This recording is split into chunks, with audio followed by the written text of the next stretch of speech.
dengan mengucapkan Bismillahirrahmanirrahim. Alhamdulillah pada hari ini Ustadzah kita Bunda Dr. Anda Hajah Yanti Priyati MA telah hadir di tengah-tengah kita. Untuk itu Bunda, kami sudah tidak sabar menunggu dari pagi. Jadi tidak ada waktu yang akan dibuang lagi. Kita akan langsung saja, waktu dan tempat dipersilakan kepada Bunda Ustadzah Dr. Anda Hajah Yanti Priyati MA. Beliau adalah pemateri dari Serambi Islam TPRI, juga pemateri Damai Indonesia TV One. Beliau akan menyampaikan tema menata hidup. Kepadanya dipersilakan.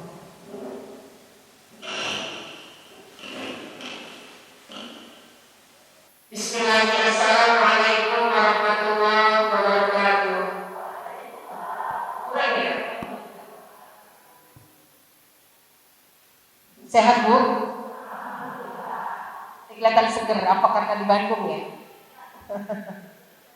Masya Allah. Sekali lagi, Bismillahirrahmanirrahim. Assalamualaikum warahmatullahi wabarakatuh.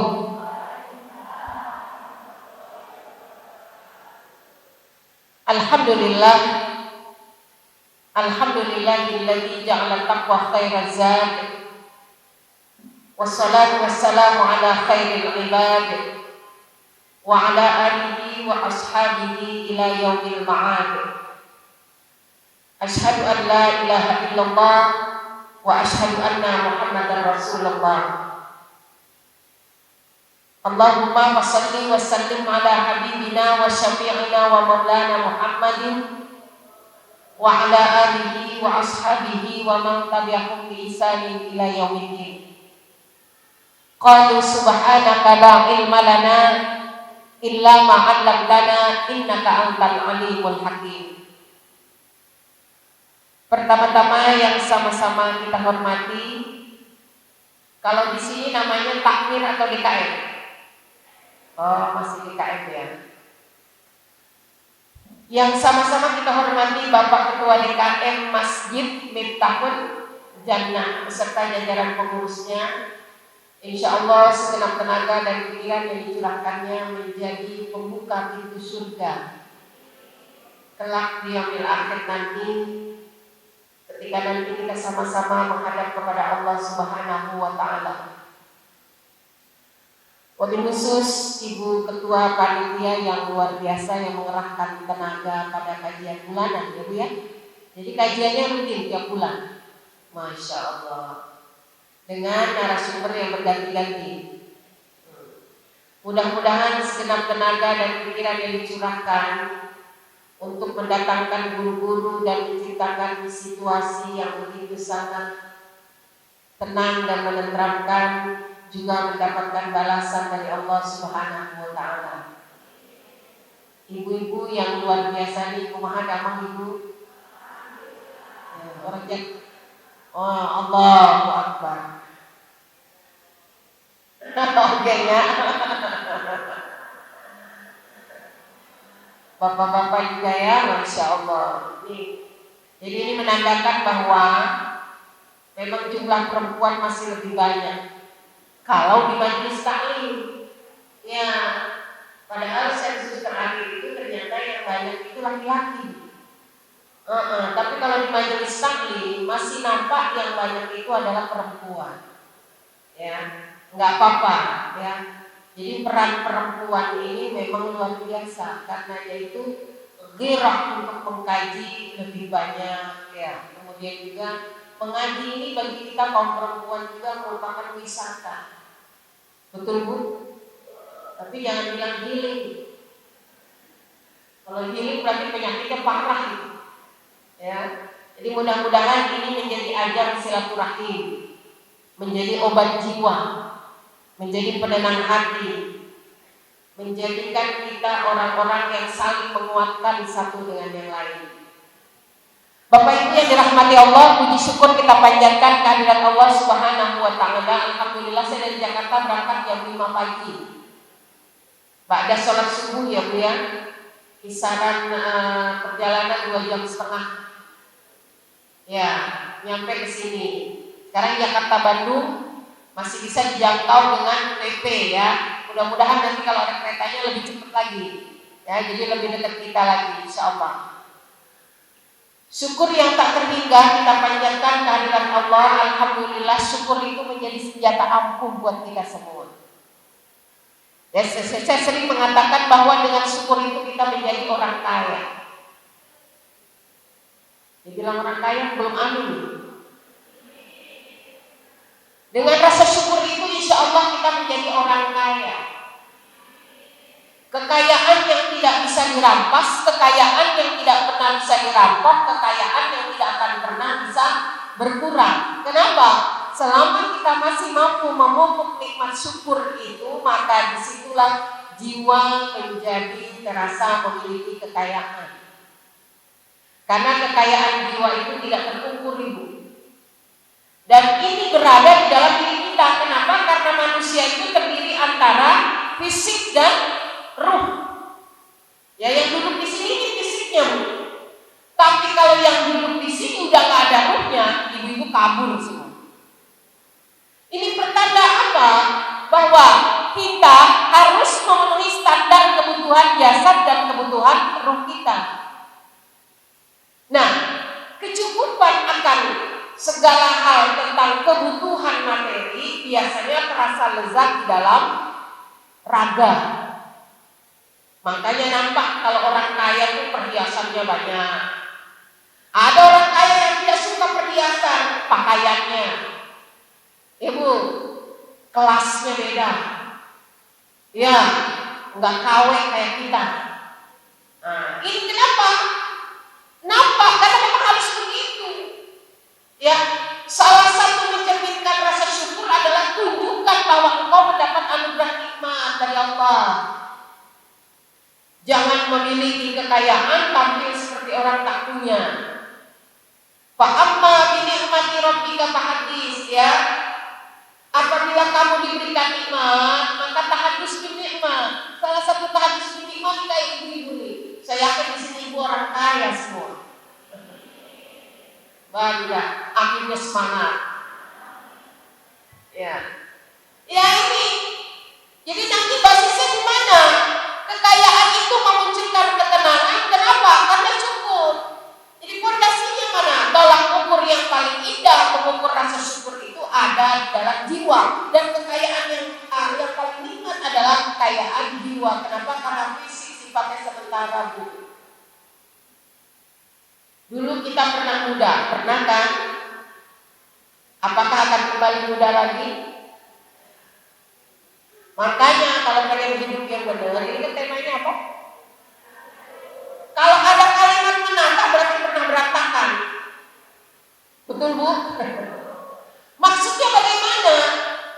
Hidup ini adalah orientasinya hidup yang sebenarnya. Karena Allah menciptakan kita ini nggak main-main, nggak main-main, nggak asal pun payahun, nggak misalnya seperti Allah menciptakan manusia yang hadir, manusia seperti ini, bukan. Allah menciptakan kita ini ada banyak tujuan, ada banyak maksud. Karenanya hidupnya itu mesti benar. Mana kunci memperoleh benarnya hidup? Makanya Allah turunkan Al-Quran, ya. Al-Quran itu modal awal, tuntunan. Kalau Allah menghimbau kita bagaimana menjalani hidup yang benar, mana pedomannya, maka Allah turunkan, yaitu Al-Quran. Al-Quran itu apa? Juklak hidup. Jadi jangan pernah lepas dari Al-Quran. Maka Al-Quran itu dari membacanya, hitungan pahalanya bukan per kalimat tapi per huruf. Kenapa? Karena nilai keutamaannya yang tinggi. Seorang muslim tidak akan pernah hidup selaras, tidak akan pernah hidup baik, tidak akan hidup sesuai dengan tujuan ketika dia melepaskan diri dari Al-Quran. Ya, kenapa? Karena Al-Quran itu menjawab semua persoalan hidup kita dari zaman kolonial sampai zaman milenial sekarang. Update, terpercaya. Gak akan pernah hukum-hukumnya itu tidak apa? Tidak kooperatif, tidak segala zaman dalam setiap tempat dan waktu. Maka ciri pertama orang-orang yang ingin hidupnya tertata adalah berpegang teguh kepada Al-Quran. Makanya dalam surah Al-Baqarah surah keberapa Bu? Surah keberapa? Kedua. Yang pertama Al-Fatihah. Al-Fatihah menjadi bacaan dalam sholat. Ketika kita membaca surah Al-Baqarah, Bismillahirrahmanirrahim, Alif Lam Mim. Tidak ada artinya. Kenapa? Dijelaskan oleh mufassir bahwa engkau akan mengetahui bahwa Al-Quran ini akan tersusun dari 3 huruf ini, alif, lam, dan mim, dan banyak-banyak huruf yang akan menjadi rangkaian keajaiban, kegundahan, terbukanya segala tabir yang mampu menjawab persoalan hidup kita. Lanjut dari ayat itu apa bunyinya? Dzalikal kitabu la raiba fihi. Ya, kitab ini tidak akan pernah ya tidak bisa menjawab tantangan hidup kita. Makanya yang membaca diberi pernyataan oleh Allah, la raiba fi, jangan pernah ragu terhadap Al-Quran. Kalau ketika membaca Al-Quran baru membaca surah Al-Baqarah dengan dibuka alif lam mim, kamu ragu, tutup kembali. Padahal Allah sudah meyakinkan la raiba fi, jangan ada keraguan, tidak ada keraguan. Buat siapa? Hudal lil muttaqin, petunjuk buat orang yang bertakwa. Maka kuncinya itu. Terus kita pegang, maka akan banyak jawaban hidup kita ditemukan di sana. Maka jangan pernah menanyakan persoalan hidup itu kepada apa? Asyaituna Google. Bu, iya, tanyakan hidup kita ini, problem kita ini, balik pada diri kita. Mana Allah berikan tuntunannya, Ibu? Beli kendaraan, pengen kan kendaraannya terjaga, baca buku petunjuknya. Maka ketika kita membeli kendaraan, ada buku petunjuk perawatan, baik perawatan mesin maupun perawatan bodi. Betul? Ini hidup. Maka hidup kalau mau baik, kalau mau merawat, baca petunjuknya. Ini hidup gak punya petunjuk, boleh jadi kita hidup sekedar menarik dan menghembuskan nafas. Ya, bahkan kita tidak tahu untuk apa kita ini hidup. Untuk apa Bu? Nah, itu dalil yang kuat bagi ini orang ngaji. Di dalam surah Ad-Dariyat, ya, Allah Subhanahu wa taala kabarkan pada kita, ya. Wa ma khalaqtul jinna wal insa illa liya'budun. Tidak aku ciptakan jin dan manusia kecuali ibadah. Ibu-ibu bertanya, oh jadi sepanjang hidup kita sholat gitu, puasa gitu, sedekah terus gitu? Aplikasinya adalah jangan pernah hengkang semua aktivitas hidup itu, jangan pernah keluar dari nilai ibadah. Dulu ketika kita jadi anak itu ibadah. Pernah jadi anak? Sekarang punya anak. Pernah jadi cucu? Sekarang punya cucu. Pernah punya nenek? Sekarang nenek-nenek. Ya, ini lakon yang kita jalani. Maka ketika kita menjalaninya dengan niat karena ibadah, ketika jadi anak, bagaimana menjadi anak akan menjadi nilai ibadah? Jadilah anak yang berbakti pada orang tua. Jadilah anak yang memang benar-benar memiliki potensi yang bisa dikembangkan untuk menjadi hamba Allah yang baik. Maka anak-anak udah lewat masa itu. Sekarang kita punya anak. Jadi apa kita sekarang? Orang tua dulu. Ya, orang tua dulu baru jadi nenek. Saya belum jadi nenek karena saya belum punya cucu, belum nikahin. Jadi orang tua. Maka jadikan profesi menjadi orang tua ini adalah profesi ibadah. Ini profesi agung yang SK-nya dari Allah Subhanahu wa taala. Pak, Masya Allah.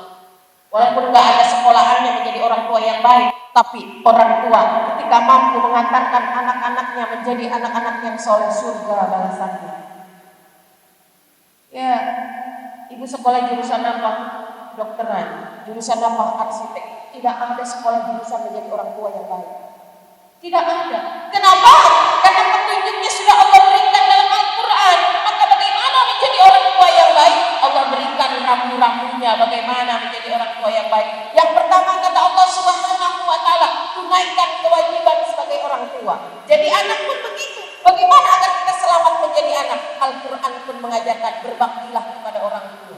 Jadi kebalikannya, anak diajarkan berbakti kepada orang tua diajarkan bagaimana mendidik anak dengan baik. Sinerginya berbalik.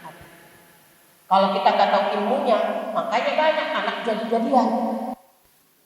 Apa itu anak jadi-jadian? Anak yang dibesarkan tanpa ilmu. Kenapa anak begini? Kenapa anak begini? Iya, karena saya nggak punya ilmu. Punya anak tiga, kasihan jadi. Adiknya benar-benar kenapa juga rajin ikut kegiatan para Islami. Tapi anak yang pertama belum punya ilmunya, makasih sama adiknya. Aku jadi kayak gini, si adik soleh banget. Iya, maafin mama ya, saat masih jadi. Kasihan banget anak dia coba. Kenapa? Karena tidak ada ilmu menjadi orang tua ketika kita tidak membuka Al-Quran. Apa kata Al-Quran di dalam surah At-Tahrim ayat 66? Ya. Ya ayyuhalladzina amanu qu anfusakum wa ahlikum. Jaga diri kamu, jaga keluarga kamu. Orang yang mampu menjaga keluarganya adalah orang yang mampu menjaga dirinya. Jaga diri dulu sehingga kita mampu menjaga keluarga. Maka kalau mau cari menantu, carilah menantu yang mampu menjaga dirinya sehingga dia mampu menjaga anak itu. Ya, dulu kalau kita cari apa? Kalau kita cari suami, carilah suami yang mampu menjaga dirinya, kemudian dia akan mampu menjaga kita dan keluarga.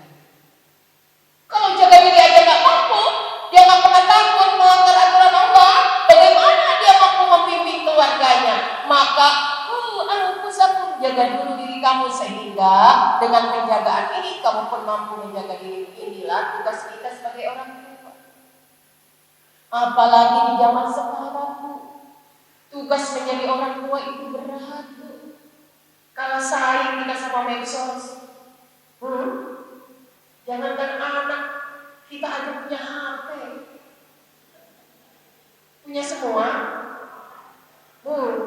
Lebih penting mana hati dengan suami?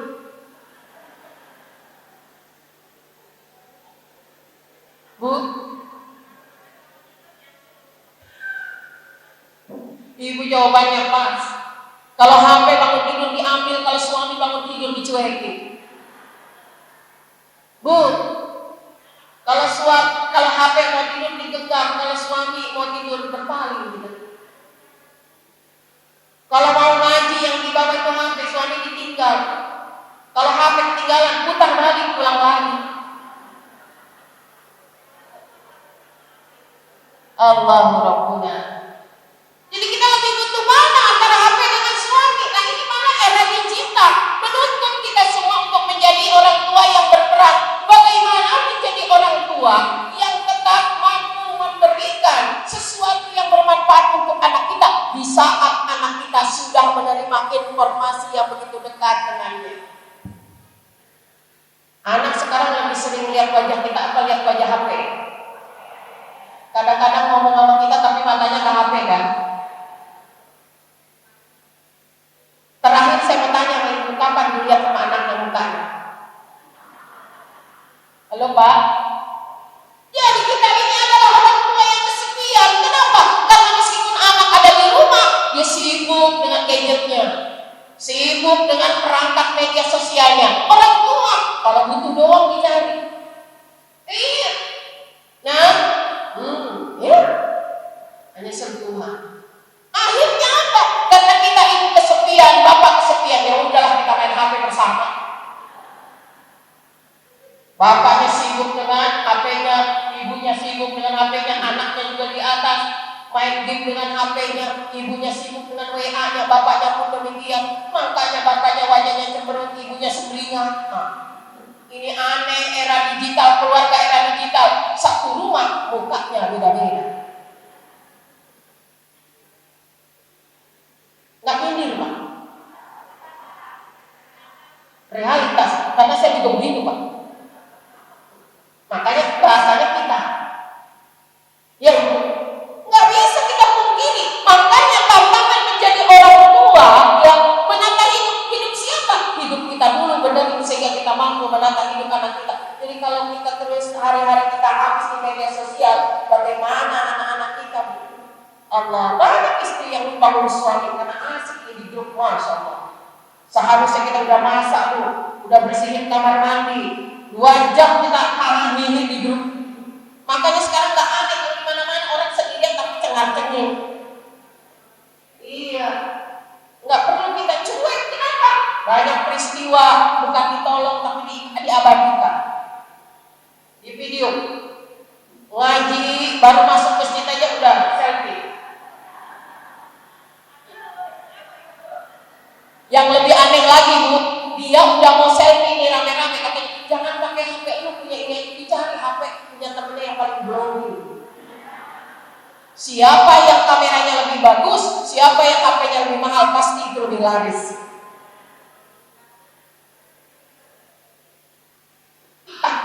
Banyak tantangan kita ya. Tapi memang kalau ngajinya sama Ustazah Yati, ya kalau ngajinya sama Ustazah Yati, hukum mengupload foto di pengajian itu wajib.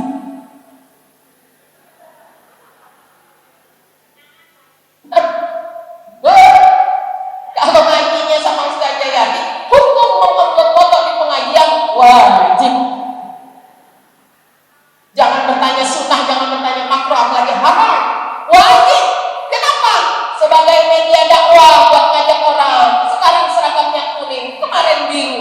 Dilihat sama temen yang gak pernah ngaji, enak banget ya jadi dia. Jam 9 muka sudah glowing, baju sudah warna-warni. Kemarin merah jambu, sekarang kuning. Kalau sekarang dia lagi blue, sekarang dia lagi blue, besok demam dia. Capek dia lihat foto-foto kita.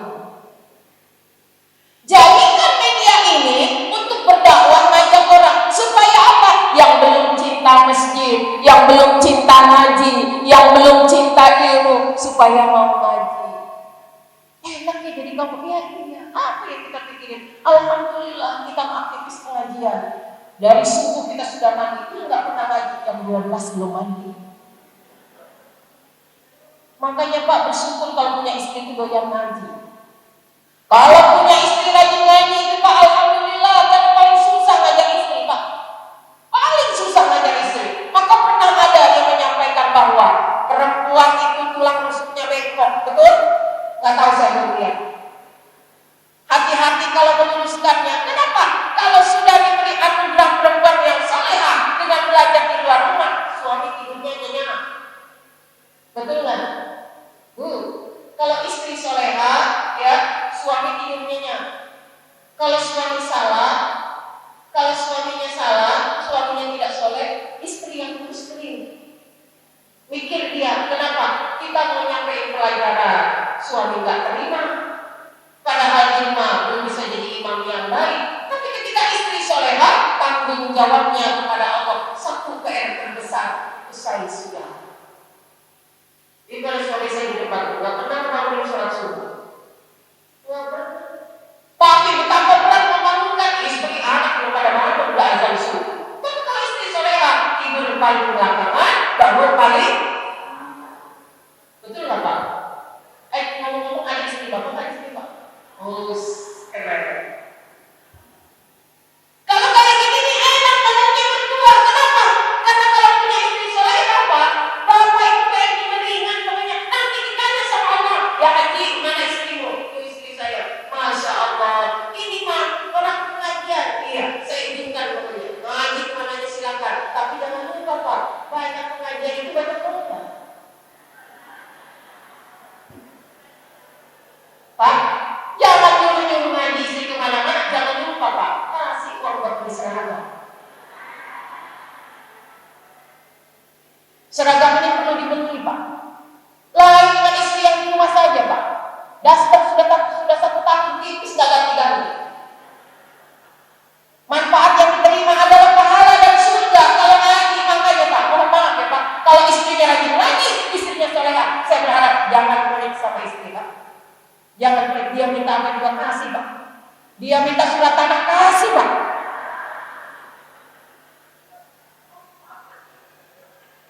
Ngamanin doang Bu.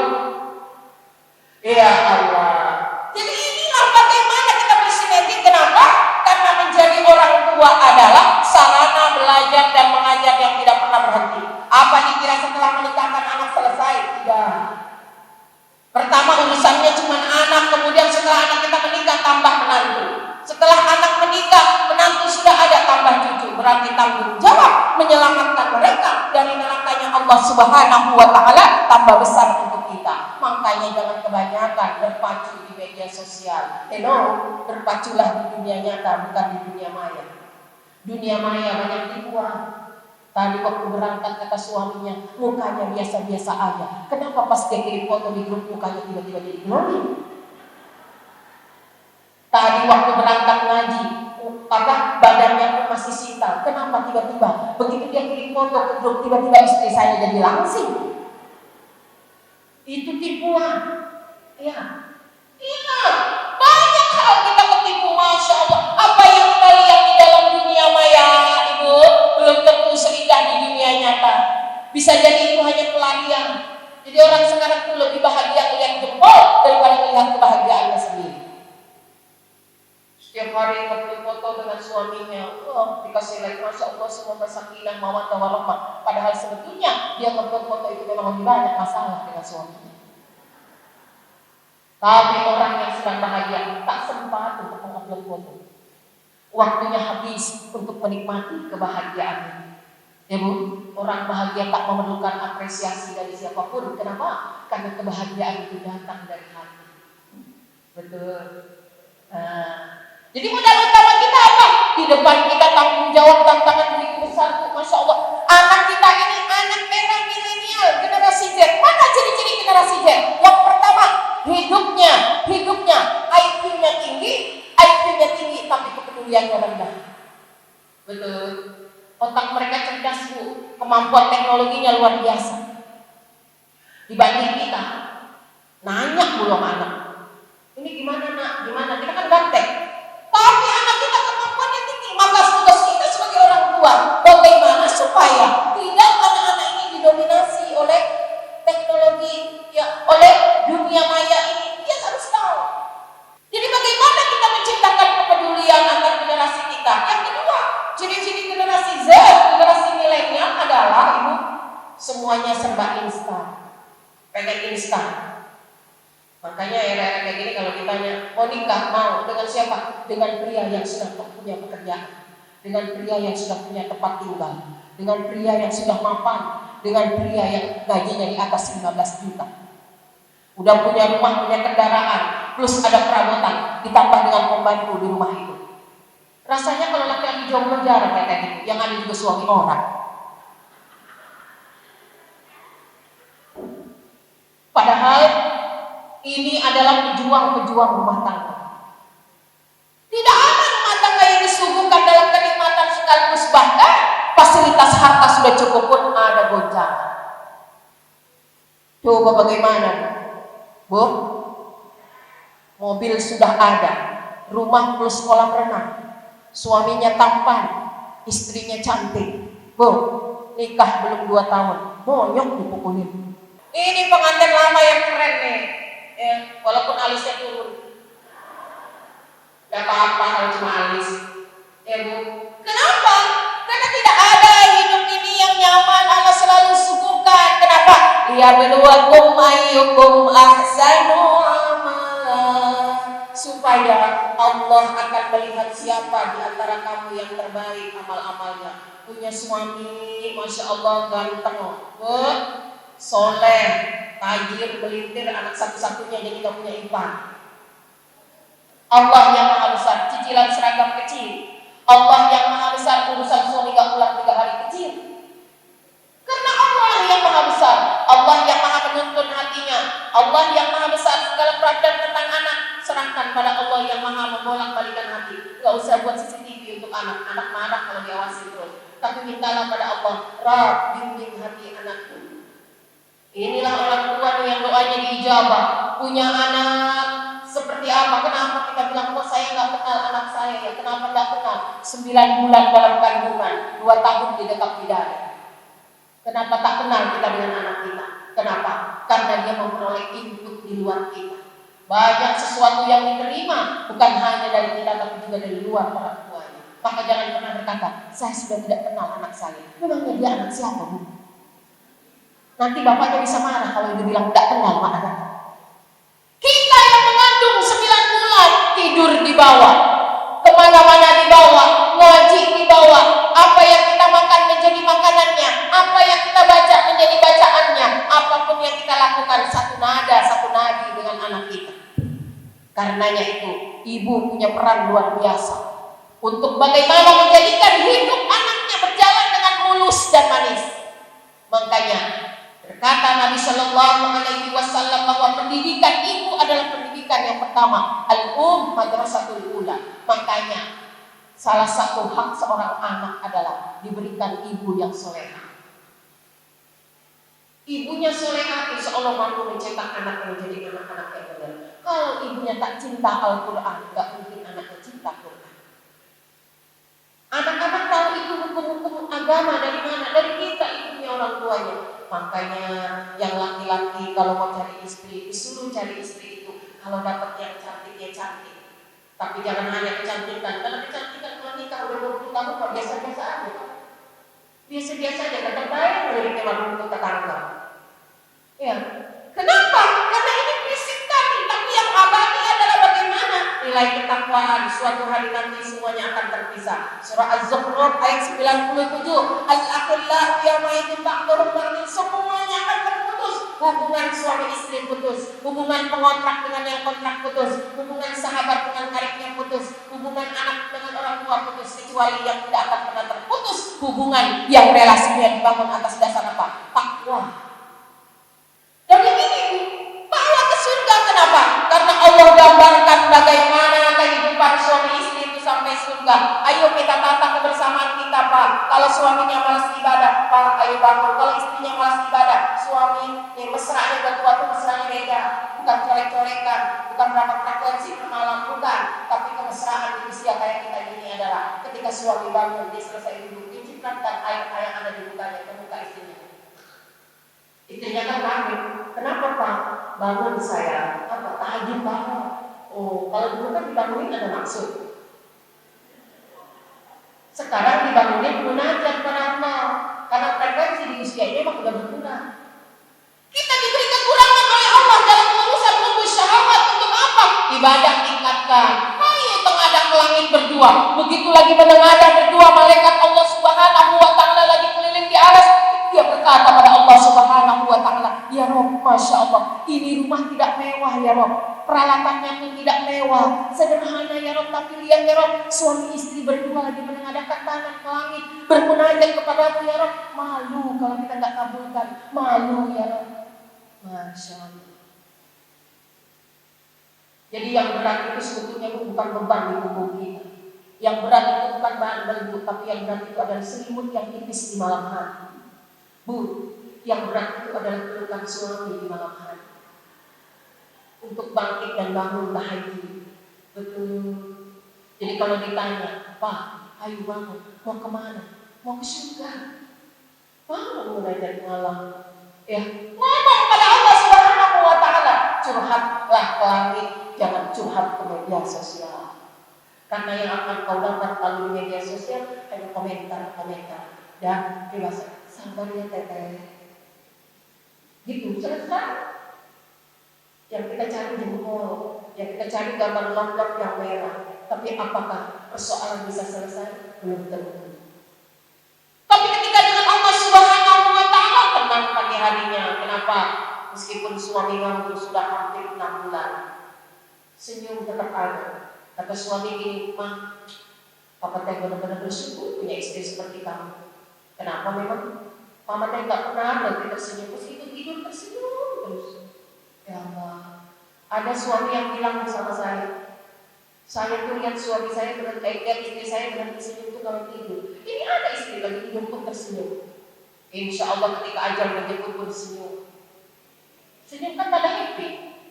Saya yakin ibu ini happy semua di sini. Meskipun saya tahu ada utang yang belum dibayar. Betul Bu? Meskipun saya tahu ada persoalan anak yang belum terselesaikan. Betul?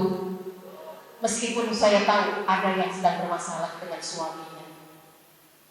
Ada yang bermasalah dengan mantunya. Hello, apa kabar mantu?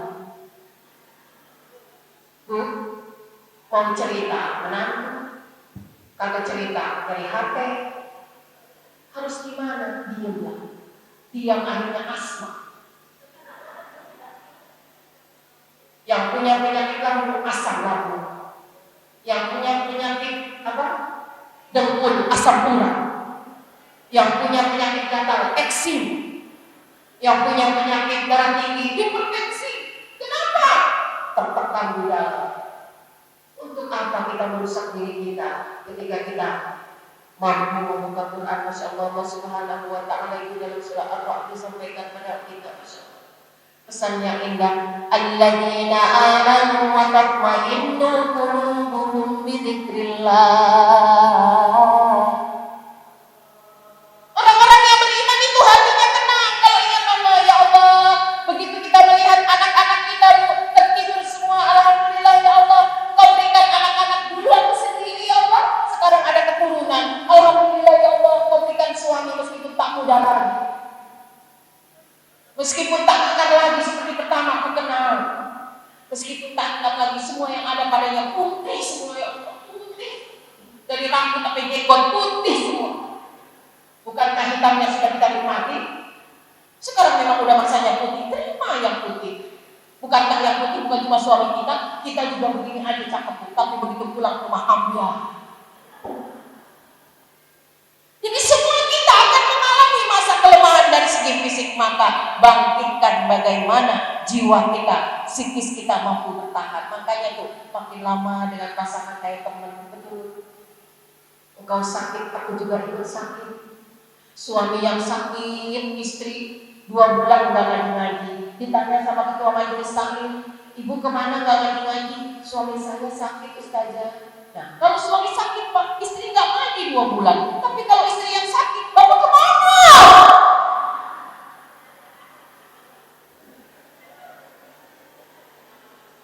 Sama bu, sama, cuma bapak mah gak kayak kita. Kalau kita kan lebay, nulis status, ya Allah kan, sembuh dong pak, aku gak bisa ngaji, nulis di status. Tapi kalau bapak-bapak gak gitu, bapak-bapak tuh pendiam. Bahagianya dia, dukanya juga dia. Bapak-bapak banyak diamnya bu, yang banyak ngomong sama kita. Gak puas ngomong sama kita, misalnya ngomong sama guru ngaji. Gak puas ngomong sama guru ngaji, ditambah lagi di FB sama di IG. Tapi kalau bapak-bapak adem ayem, makanya jangan pernah dimarahi kalau suaminya tiba-tiba jadi pendiam. Itu tandanya dia sedang berada di luar. Betul bu, bapak-bapak itu kalau lagi banyak masalah jangan ditanya-tanya bu.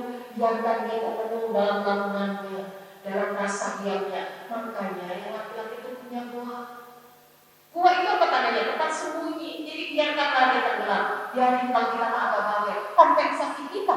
Kalau ada masalah di aja, itu tadi diare, eksim. Kalau bapak-bapak memang dimensi juga begitu, maka demikianlah Allah ciptakan keseimbangan. Kalau dua-duanya sama-sama heboh, kalau ada masalah, pecah rumah. Jadi begitu, maka alhamdulillah. Jadi suami itu mantap ya Allah. Sebetulnya dia prihatin lihat istrinya. Ya. Itulah Allah ciptakan, kenapa? Supaya semuanya menjadi imbang. Ya, jadi bagaimana bersama-sama kita membangun kebersamaan ini ya Allah. Kalau sampai suka, ayo maka akhirnya doanya dilahirkan oleh Allah Subhanahu wa Ta'ala. Mana bukti doanya terkabul ustazah? Hidup masih kayak gini-gini aja. Orang lain rumahnya dari 1 lantai sudah 2 lantai. Bahkan udah ada ustazah yang 3 lantai. Ibu gak tahu, meskipun dia lantai 3 rumahnya, yang dijamah itu cuma lantai 1. Karena dengkulnya gak kuat bu. Itu mah nafsunya doang, ekspektasi doang. Ternyata makin tua dengkul kita ini makin banyak masalah.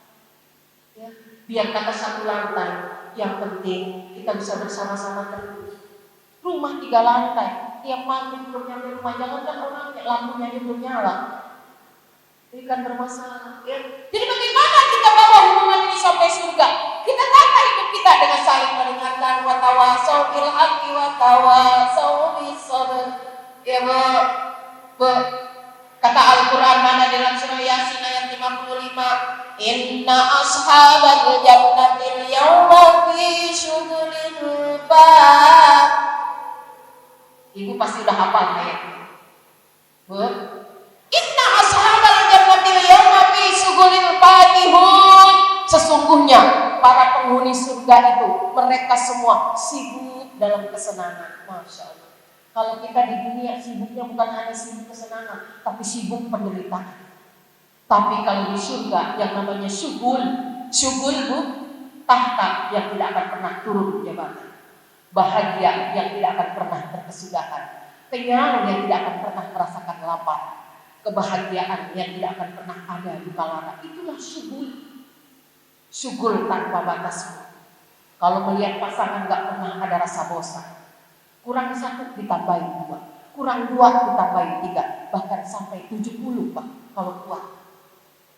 Itu di surga kuat semua, nggak ada kelemahan di surga itu, karena tidak ada kelemahan di surga. Inilah syukur. Ya, semua merasakan kenikmatan. Jadi dunia mah tempat bersusah payah. Kadang sehat, kadang bahagia, kadang senyum, kadang nyengir, kadang kurus, kadang kaya, kadang kumpul, Nah itu dunia. Hari ini kita berkumpul, sebentar lagi kita bubar. Ya, kemarin kita langsing, sekarang langsung. Bu, hari ini sehat belum tentu besok. Iya, kemarin kita sakit, alhamdulillah hari ini sehat. Ini dunia. Fama mata'ul hayati dunya illa mata'ul ghurur. Dunia itu adalah al-mata', kesenangan sesaat. Al-ghurur, pandangan itu bisa berubah-ubah. Hari ini saya lihat ibu pakai baju ini, nanti sore kan ganti lagi, berubah. Inilah al-mata'. Tapi di akhir semuanya abadi. Kalau cinta abadi, senang abadi, bahagia abadi, semuanya abadi, kaya abadi. Yang kita cari adalah itulah kehidupan di dunia yang kita tata menuju ke abadian, gak akan pernah berkesudahan. Masya Allah, tabarakallah. Jadi seperti itu, ya. Siapa mereka? Hum wa azwajuhum fi dhilalin 'alal araiki muttaqi'un. Mereka dan pasangannya, wa azwajuhum. Tuh, suami sama istri dengan suami. Fi dhilalin, berada di satu tempat yang begitu indah. 'Alal araiki muttaqi'un, di atas dipan-dipan yang bertatakan intan permata berlian. Masya Allah. Jadi kalau ngomongin suami istri, urusannya tempat tidur. Kenapa? Karena itulah kesenangan keberpasangan. Makanya nanti di yaumil akhir keberpasangan sampai surga kita tetap bergandengan tangan berdua. Masya Allah. Masya Allah, selamanya kita akan seperti itu. Ya, kalau sekarang kita sering ditinggal, nanti di yaumil akhir bergandengan yang tak akan pernah terputus. Kalau sekarang kadang kita senang, kadang bete, kadang cinta, ya. Kalau cinta tanggal 1 sampai 15, udah tanggal 25 cinta kita sudah mulai beda. Nanti gairah lagi di tanggal 1 lagi. Akhirat tidak begitu selamanya. Walal akhiratu khairu wa abqa. Akhirat itu adalah kebaikan yang abadi. Maka ketika kita mampu menatanya dengan baik, insya Allah demikian. Begitupun dengan anak, ya. Kita bisa membajakan anak dengan fasilitas, mau gadget terbaru nggak apa-apa. Bukankah papa ini bekerja siang malam, banting pulang keras keringat, pergi kamu belum bangun, pulang kamu udah tidur, semuanya demi kamu. Apa yang diminta anak diberikan semua. Mau gadget terbaru dikasih, mau pendidikan yang elit dikasih, mau baju yang paling mewah dikasih, nikah mau model kayak gimana, pestanya disiapkan. Bukan itu sebetulnya.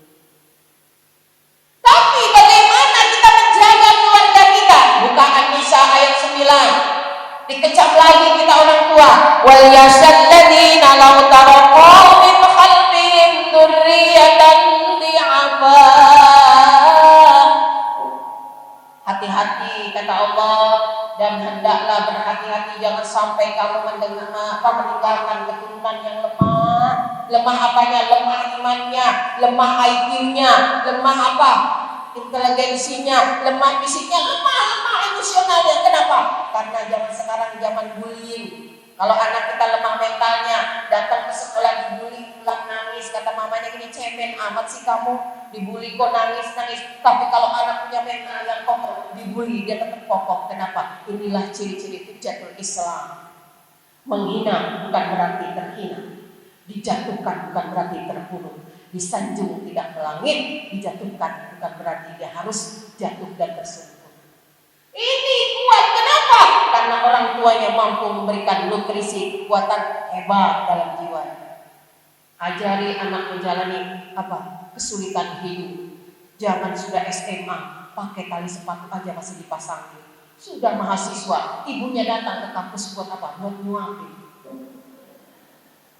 Sampai cari kerjaan, kata bapaknya apa? Sudah, jangan capek-capek, gampang nanti bapak ACC. Bosnya teman papa. Anak tak pernah mengalami persaingan. Bagaimana bawa ijazah mantri, harus diseleksi, semuanya dilayani. Sesungguhnya kata Ibnu Qayyim Az-Jauziyah, kamu sedang memberikan fasilitas baik menurutmu, tapi sebenarnya kamu sedang menyiapkan bara api.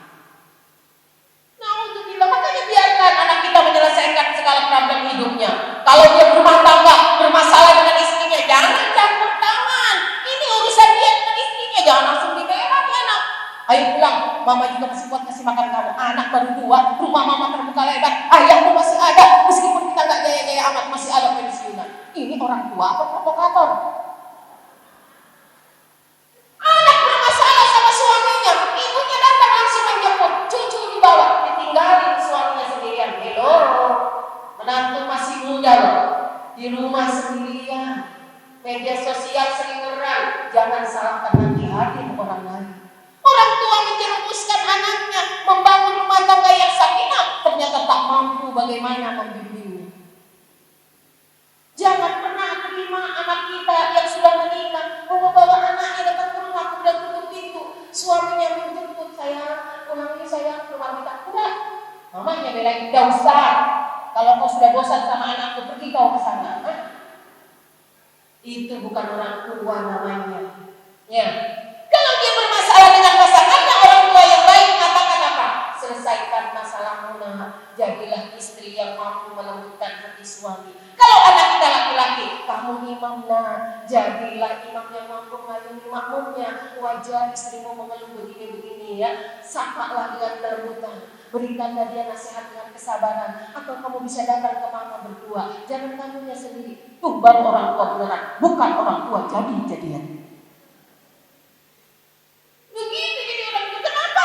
Karena tantangan rumah tangga di era milenial dulu luar biasa. Ya Allah, mereka manis bulan madu, habis nikah hilang dari kita. Habis nikah nggak pulang ke rumah, langsung kembali bulan madu. Ya, kita WA juga jarang dibaca. Sekalinya dibaca nggak dibalas. Ya, berlangsung 1 tahun pernikahan, kali lagi ke rumah. Kenapa? Ini anak bilang, Mam, ternyata dia tak seperti yang menduga.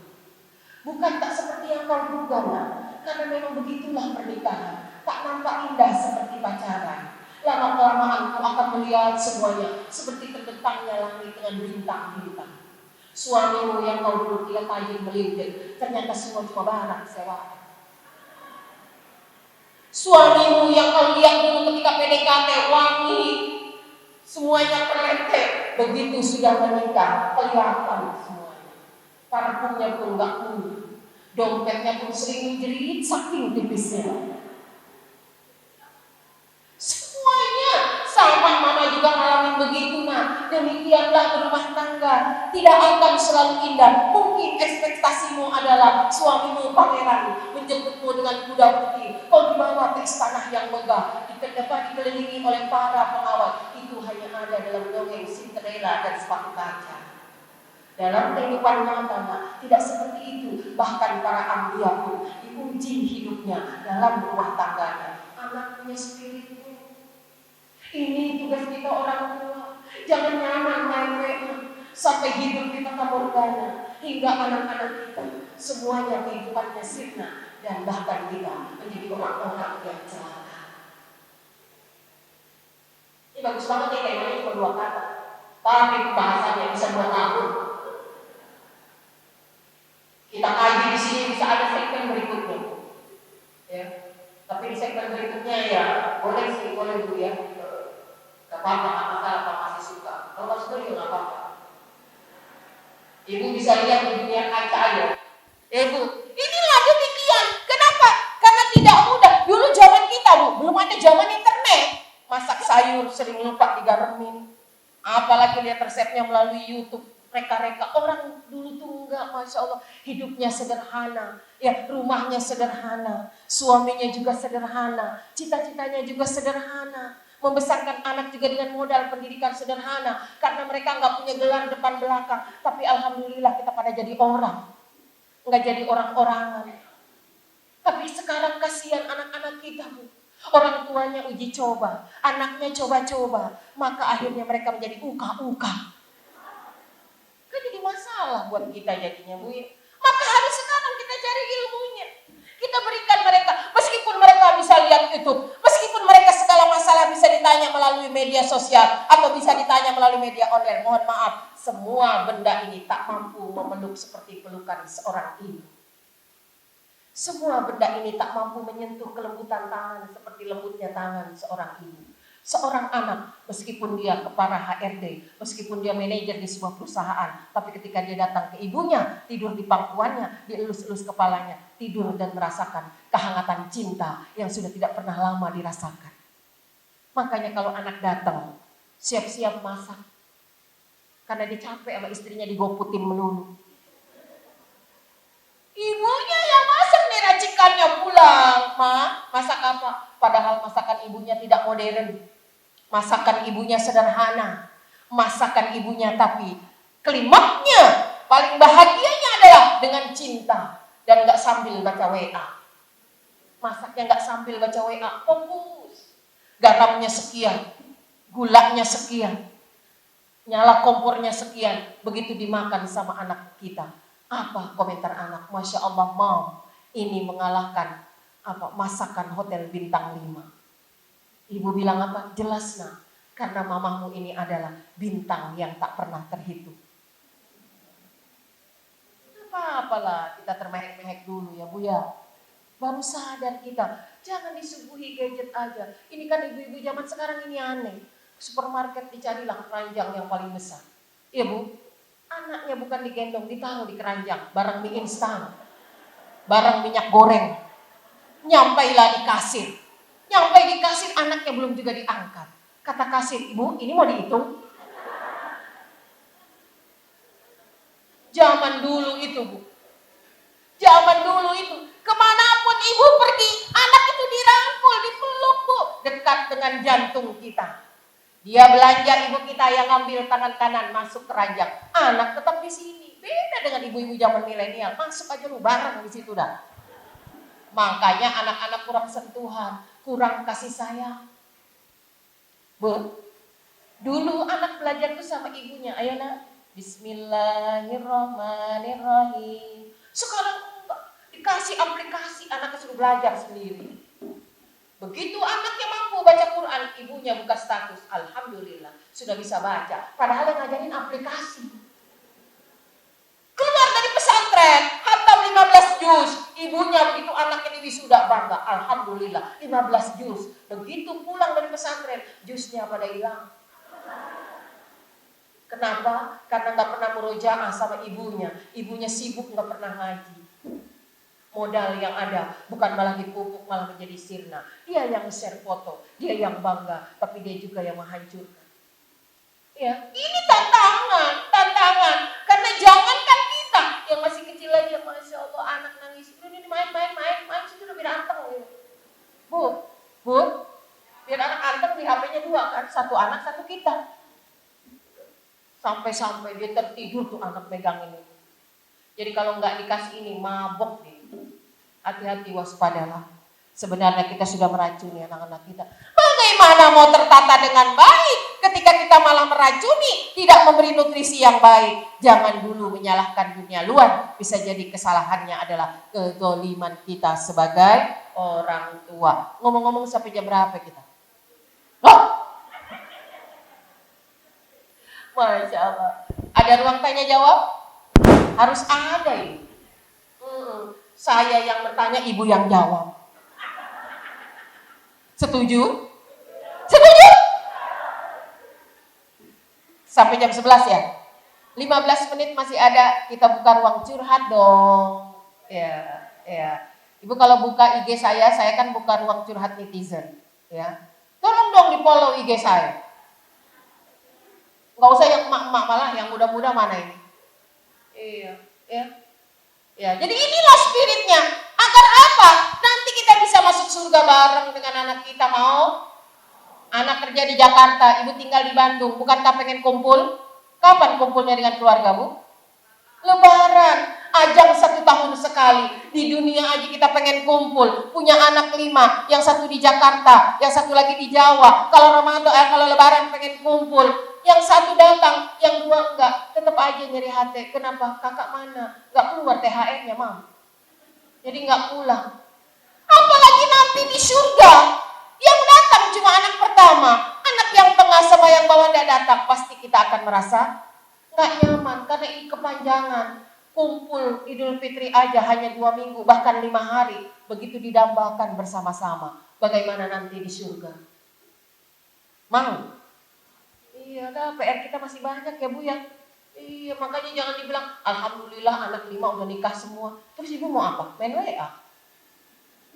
Alhamdulillah anak-anak saya hidupnya udah mapan, rumah udah pada punya. Terus ibu mau apa? Ya udah, saya mau santai-santai, mau traveling, mau healing, mau apa? Ling lah itu pokoknya mah. Tapi ternyata itu hanya berlimpah harta, kosong akidah dan iman. Nanti akan menjadi bencana buat kita semua. Mangga dibuka ruang tanya jawab. Kalau tidak ada yang bertanya, tidak apa-apa, saya yang bertanya, ibu yang jawab. Wes, ya, Masya Allah. Sebentar Bu ya, sebentar. Ibu bertanyanya sebutkan nama ibu ya, biar saya kenal. Assalamualaikum warahmatullahi wabarakatuh. Nama saya Lilis, tinggal di Komplek Cilamai Permai bersama orang tua, tapi saat ini sudah pindah ke Bukit Permata. Yang ingin saya tanyakan adalah apa saja tips menjadi pribadi yang baik, Bu? Yang kedua, 2 pertanyaan, maaf.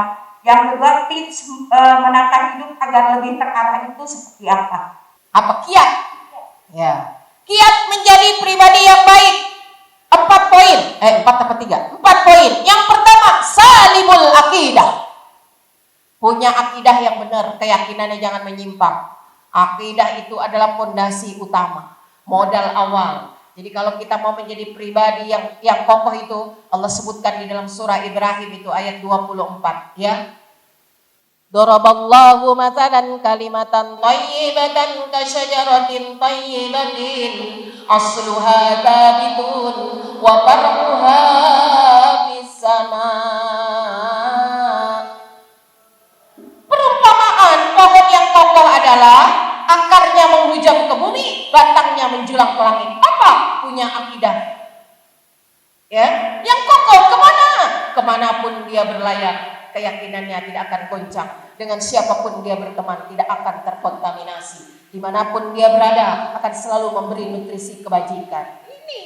Ini pribadi, hidupnya susah, nggak kelihatan sama orang. Hidupnya senang, biasa-biasa aja, keles. Jangan kalau kaya, sumringah, nyengir sendiri, gila. Jangan kalau lagi susah, kayaknya dunia mau kiamat. Lagi senang, jalannya pomang seperti orang sombong. Lagi susah, nunduk seperti orang fakir. Biasa aja orang mukmin yang bersahaja. Jalannya tadi ke depan. Di dalam surah Furqan ayat 63. Mana ciri-ciri pribadi yang paling unggul? A'udzubillahi minasyaitonirrajim. Wa ibadur rahmanil ladzina yamshuna 'alal ardi haunan. Apa Bu? Hamba-hamba Allah yang ibadur rahman. Ciri-ciri hamba Allah yang ibadur rahman apa? Alladzina yamshuna 'alal ardi haunan. Kalau berjalan di muka bumi ini bersahaja. Orang enggak tahu kalau dia lagi banyak masalah. Orang enggak tahu kalau suaminya habis kena PHK. Orang enggak tahu kalau usahanya baru saja gulung tikar. Orang enggak tahu kalau anak-anaknya sedang benar-benar diuji. Tapi jalannya tetap bersahaja. Tidak juga menengadah ke atas, tidak juga menunduk ke bawah. Mana jalan bersahaja? Tegak ke depan.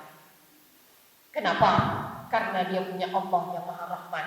Berapapun banyak masalah di punggungnya, Allah beri kekuatan. Betapapun masalah begitu banyak dalam hidupnya, dia yakin Allah lah pemberi solusi.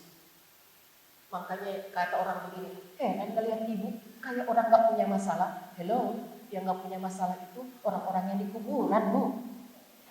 Ya, makanya jangan suka ngobrol sama yang di kuburan. Ada istri curhat sama suaminya yang di kuburan. Pak, sejak kau meninggal, sayapku patah. Pak, sejak kau tiada, hidupku tak punya arti. Gak akan nyaut, Bu, sebab kalau bapak nyaut, ibu kabur. Waktu di dunia sering diem-dieman, udah di kuburan diajak ngomong. Kan gila. Bu, haunan, bersahaja. Orang bilang, bukan saya tidak punya masalah, Bu. Masalahnya banyak, tapi saya punya Allah yang maha besar, yang saya yakin mampu menyelesaikan masalah saya. Hebat, keren begitu, Bu. Ya, jadi wajahnya susah ditebak. Ini lagi senang apa lagi susah ya? Karena memang kayak gini terus tiap hari.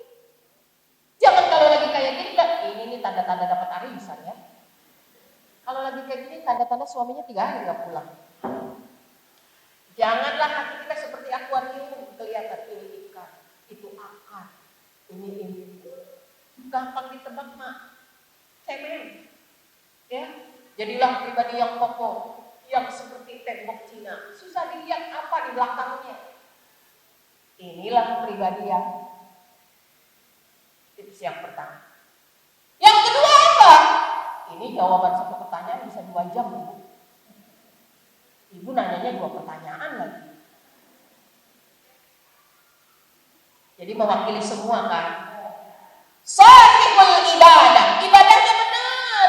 Bukan ikutin togut, bukan ikutin katanya, tapi punya dasar, punya landasan. Ya, mana Quran dan Sunnah, ya tuntunan para sahabat, para salafus saleh, para tabi'in dan tabi'in, bukan beriman katanya. Kenapa, Bu? Kenapa ibu berhijab kayak gini? Katanya perempuan itu harus menutup aurat. Kata siapa? Sebutkan. Kata Al-Quran. Di mana? Di An-Nur. Ayat berapa? 31, 30, 31. Sebutkan begitu. Jadi ada dasarnya. Kenapa ibu sholat begini? Iya, ada tuntunannya di mana? Di Fikih mana? Fikih Nisa. Maka cari guru. Kenapa ibu bacanya begini? Ini hukum tajwidnya begini. Ada ilmunya. Sahihul ibadah. Bukan katanya. Jadi anaknya juga lihat. Ibu saya mengamalkan agama itu punya dasar. Dia punya guru. Ya, dia punya landasan. Maka ini apa Quran, hadisnya. Jadi orang yang punya dasar itu, jadi mengikuti jalan hidupnya itu ada petunjuknya, bukan katanya. Jadi lagi susah orang bilang ini, dulu saya kalau lagi sedih begini datang kemana? Ke gunung. Gunung mana? Gunung kan banyak di Indonesia. Enggak, jangan gunung itu, pindah ke gunung mana? Kenapa gunung dicari? Ya, tidak ada, itu adalah benda-benda ciptaan Allah. Tapi kalau ada masalah, ibadah yang sahih, gelar sajadah. Setelah sholat jangan buru-buru bangkit, zikir, munajat, muhasabah, curahkanlah segala hal yang mau curahkan pada Allah Subhanahu wa taala. Inilah ciri-ciri orang yang ibadahnya benar. Bukan mengada-ada. Ya.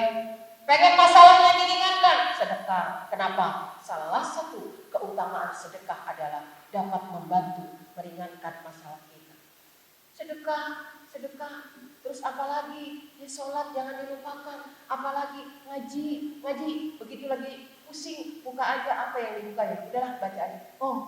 Pas yang dibuka. Qul ati'ullaha wa ati'ur rasul fa in tawallaw fa innama 'alaihi ma humila wa 'alaikum ma humiltum. Jadi enak Bu hati. Enggak ada orang dengar baca Quran jadi pusing. Bahkan banyak orang sakit gigi dengan baca Quran jadi tidur. Betul? Tapi coba kalau dia dengar musik yang pusing kepalanya, teriak dia, pusing, matiin. Tidak ada. Makanya Al-Quran di mana saja sedang gelisah, begitu buka Quran, yang terbuka halaman berapa, itulah yang dibaca. Ya, jadi selalu dekat dengan Quran. Di kamar ada Quran, di ruang tamu ada Quran, di mana asal jangan di kamar mandi. Ya, di di dapur. Bahkan saya punya MP3 yang kecil begini, saya kantongin kalau lagi masak. Saya kantongin, itu cara saya menghafal, dikantongin aja, Bu. Nggak selalu begini. Kalau selalu begini, masakan nggak matang. Jadi lagi ngoseng kangkung, Bismillahirrahmanirrahim. Kata anak ini, mana sih mama murotalnya hilang-hilang, ada di sana, ada di sini. Ngikutin tuh murotal di kantong saya. Nah, alhamdulillah, Bu, sambil dengerin murotal, itu ngoseng kangkung, rasa spaghetti. Tips bagaimana agar hidup terarah? Yang pertama, qanaah. Qanaah itu apa? Selalu merasa cukup. Kenapa? Orang yang qanaah selalu orientasinya pada syukur. Maka kunci yang pertama adalah munculkan rasa syukur. Tadi makanya di awalnya syukur. Jangan selalu ngelihat orang lain, enak ya hidupnya. Kalau kita berpikir begitu, seakan-akan Allah nggak ngasih nikmat sama kita.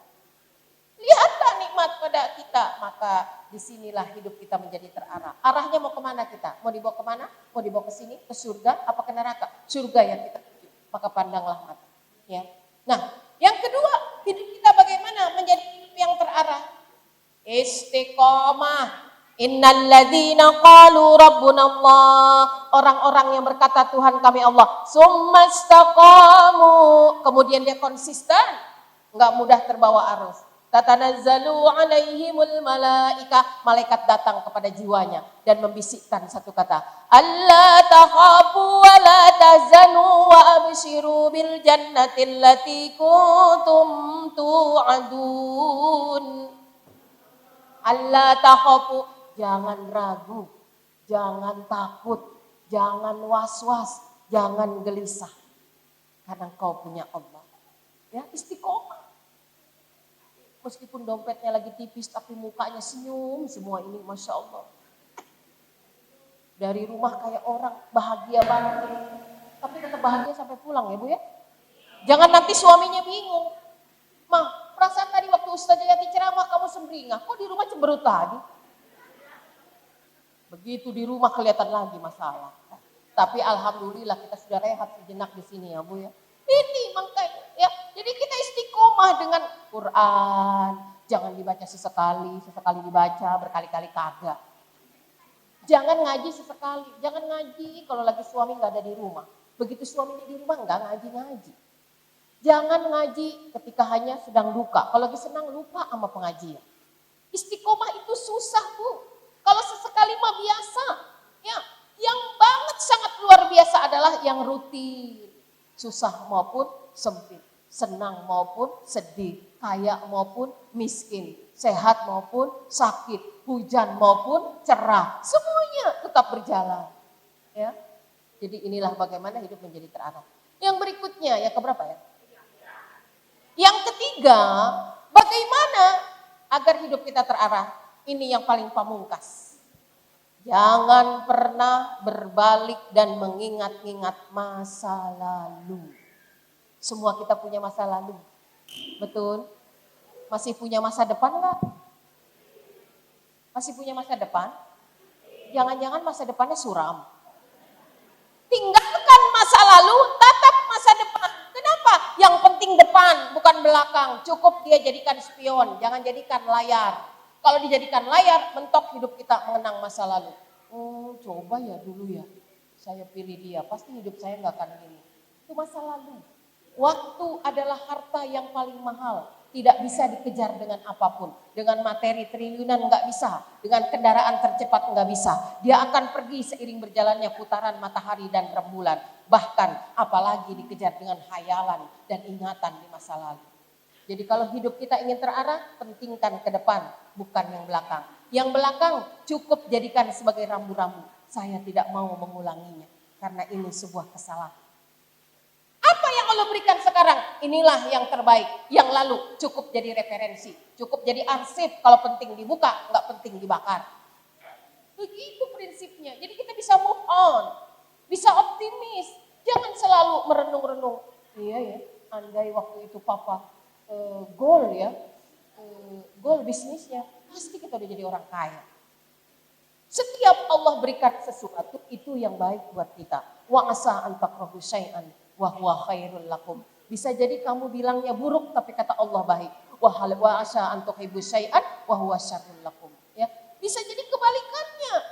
Kita mengatakan baik, buruk menurut Allah. Karena yang paling tahu, wallahu ya'lamu wa antum la ta'lamun. Allah Maha tahu, sedangkan kita banyak enggak tahunya. Jadi setiap takdir Allah harus diyakini, ma qadarullah khair. Setiap takdir Allah adalah baik. Insya jelek banget jawabannya, Bu. Kalau ibu nggak nanya, ini nggak keluar.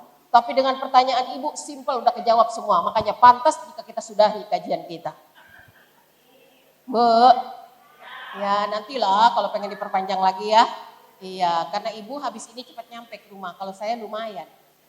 Ya, hari ini ada kerabat yang sedang hajatan. Saya mohon maaf, belum bisa datang karena saya ke Bandung dulu.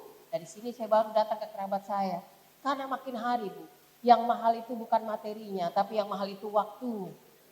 Saya memprioritaskan jadwal yang diminta dibanding dengan urusan keluarga. Sedapat mungkin. Sisa waktu, bukan sisa waktu, kalau masih ada waktu saya datang. Ya, maka alhamdulillah ternyata Bandung, Jakarta bisa PP. Ya, kecuali ibu kasih hotel, saya nginep. Oh iya ya, menunya asli ya. Tapi mohon maaf punten sekali lagi kesempatan ini saya tidak bisa bermalam. Mudah-mudahan kalau diundang lagi ya, bisa ya kita silaturahim, kita bertemu dalam waktu yang lebih panjang. Saya bersyukur banget ini bisa bertemu dengan ibu-ibu. Mudah-mudahan kita jadi saudara semua. Amin ya Allah ya Rabbal. Nanti kalau ibu lihat saya di TV, ibu bilang sama suami, Pak, itu Pak. Ya, itu Pak yang kemarin datang. Yang mana mah itu? Loh kok gemuk mah? Enggak, aslinya mah kurus. Ya, mudah-mudahan kita bisa bertemu kembali ya. Kurang lebih mohon maaf kalau benar dari Allah, salah dari diri saya sendiri ya Bu. Kalau mungkin kata-kata saya ini pahit, anggap aja kayak obat sakit kepala, ngilangin pusing. Kalau mungkin kata-kata saya juga ini manis, seperti susu menghilangkan kesedihan, kepedihan, kesusahan raga dan menyejukkan jiwa. Amin. Ya Allah Ya Rabbal Alamin. Ila liqa, sampai jumpa kembali lain kesempatan, kita saling berdoa. Ibu sehat, saya sehat. Tetap jaga iman dan Islam, jaga iman, jaga imun. Hadanallahu wa iyyakum ajmain. Wallahul muwaffiq ila aqwamit thoriq. Assalamualaikum warahmatullahi wabarakatuh. Waalaikumsalam.